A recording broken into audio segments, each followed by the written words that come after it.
হাত বাড়াও না গো।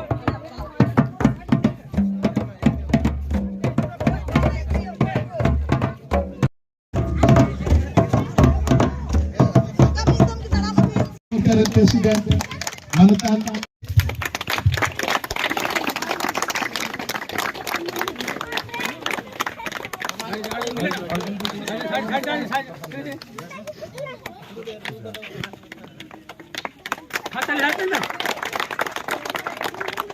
রেখেছে, কারণ পুলিশ হচ্ছে মমতা ব্যানার্জির পুলিশ।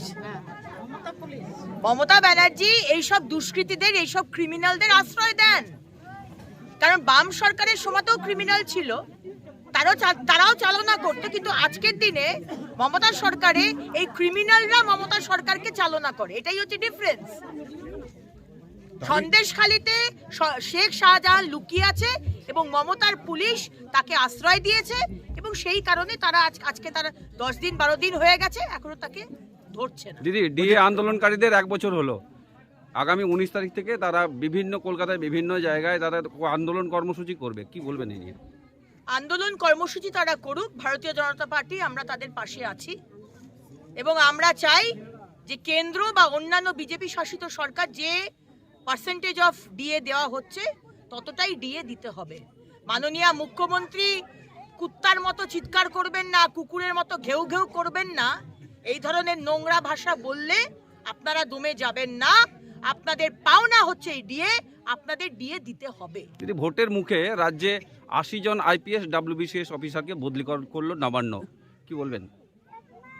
এখন তারা তাদের মতো করে, যারা লোকসভার ভোটে মানে আজকে তো প্রশাসন পুলিশ মমতা সরকারের হয়ে কাজ করে, আমরা পঞ্চায়েত ভোটেও দেখেছি, তার আগে কর্পোরেশন ইলেকশনেও দেখেছি, সেই গুটিগুলো সাজাচ্ছে। আজকে যদি মমতা ব্যানার্জি এবং তার সরকার বাংলার মানুষের জন্য যদি কাজ করতেন, তাহলে এই নোংরামোগুলো করতে হতো না, মানুষ এমনি ভোট দিত।